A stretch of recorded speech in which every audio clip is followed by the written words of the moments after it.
سلام البنات، واش حوالكم؟ صحة رمضانكم، صحة فطوركم وصحة سحوركم وقت ما شفتوا هذا الفيديو.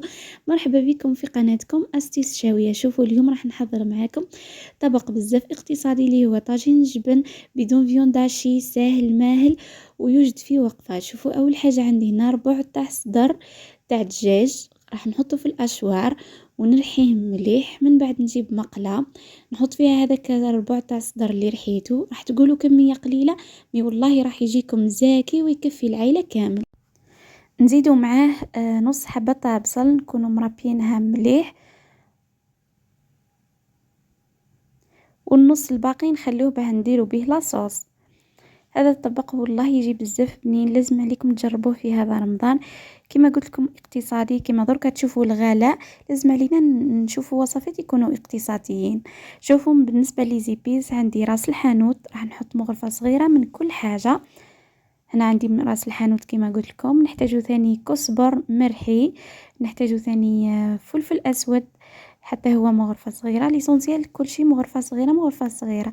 انا راح ندير في المول الاسطوري، اذا كنتوا راح ديروا في مول واحد اخر ضاعفوا المقادير.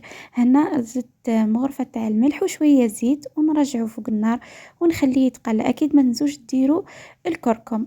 نخلي كل شيء يتقلى مليح. من بعد نزيد نجيب مقله ندير فيها هذاك البصل اللي بقالي مع شويه زيت وشويه زيتون، يكون مقطع ولا يكون حبات ولا فيونداشي ولا جلبانه، لكم حريه الاختيار. الطبخ راهو فن، تفنني كيما حبيتي في الطبخه تاعك.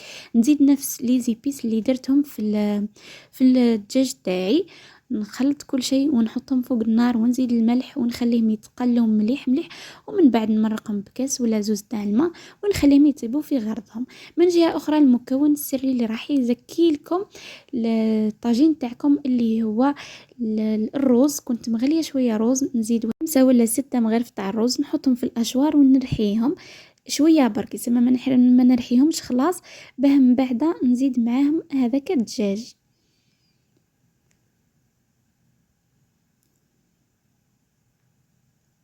هاوليك من بعد ما حطيت 5 ولا 6 مغارف تاع الروز نزيد معاهم شويه زيتون، نزيد شويه دبشه ولا معدنوس اللي كان عندكم، ونرحيهم كما قلت لكم. ما ترحوهمش مليح، يعني غير شويه برك.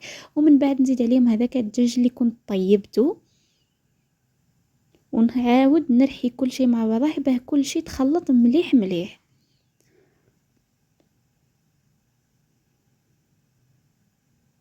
من بعد نزيد له جبن ابيض، فرماج تاع البيدون ولا اي جبن يكون عندكم. نزيد هنا 2 مغارف ونرجع نخلط كل شيء مع بعضه. ومن بعد نتحصلوا على هذا الخليط، نحطه في صحن كما شفتوا. من بعد نزيد عليه 3 حبات بيض، اذا كانوا كبار ندير 2 برك. من بعد نزيد 2 مغارف ولا مغرفه تاع حليب. حاولوا ما تكثروش الحليب باه ما يجيكمش طري بزاف من داخل، غير شويه برك. ونزيدوا رشه صغيره تاع خميره الحلوى، راح تعطيكم واحد القوام بزاف هايل وتخليه هكا يجي طري بزاف ويجي منفخ. شوفوا هنا المول تاعي الاسطوري بعد ما غلفته بورق الطاي، نجيب نفرغ فيه هذاك الخليط اللي كنت رحيته وندخلوه في الفور من تحت. نحاولوا نخلوه يطيب في غرضه مليح مليح حتى يشد روحه خلاص، ما يبقى لكمش ني من داخل. كي تشوفوه حمار مليح وتدخلوا فيه موس ولا فرشيطه تحسوه انه صاي ينشف من داخل. لازم تخبطوا هاد الخبطات هذو باه يتسوى الخليط مليح. كما قلت لكم طيبوه مليح حتى يديكم هذاك اللون الذهبي مليح باه يطيب لكم. ومن بعد زيدوا تشعلوا عليه من فوق حتى يحمر لكم مليح. كما قلت لكم حاولوا تدزوا موس ولا كيردو تشوفوا اذا ناشف من داخل ولا لا. وليسونسيال المهم تحصلوا على هذاك اللون الذهبي. هنا نجيب جبن شرائح نديرو من فوق. تحبوا ديروا جبن شرائح ولا تخلوه كيما هكا وتقصوه تزينوه بالزيتون ولا شرائح تاع الليمون المعدنوس، لكم حرية الاختيار. ولا تحبوا ديروا فرماج رابي وتحطوه من فوق تخلوه حتى يذوب وتقصوه كيما حبيتوا. هنا تحطوا الجبن الشرائح هذا تخلوه يذوب، يعني هو وسخون الكراطات تاعي ولا الطاجين تاعي راه سخون، غير نحطهم يذوبوا مليح. ولا تحبوا ترجعوهم في الكوشه يزيدوا يذوبوا شويه كيما حبيتوا. ومن بعد تخلوه يبرد وتقصوه وتحصلوا على أبن طاجين جبن اقتصادي بدون تعقيدات بدون فيونداشي، ساهل ماهل ولاصوص تاعي هاي ليكم طابت. بعد ما طابت حطيتها هنا في صحن تقديم، جات خاثرة الله البنة ما عندي ما نحكي لكم. حطيت فوقها هذاك الطاجين بعد ما قصيته وزينتهم بشوية زيتون شوية دبشة، وهكا تتحصلوا على أبن دوزيام بلا لازم تجربوه في هذا رمضان. واعطوني رايكم في التعليقات اسكو عجبكم ولا لا.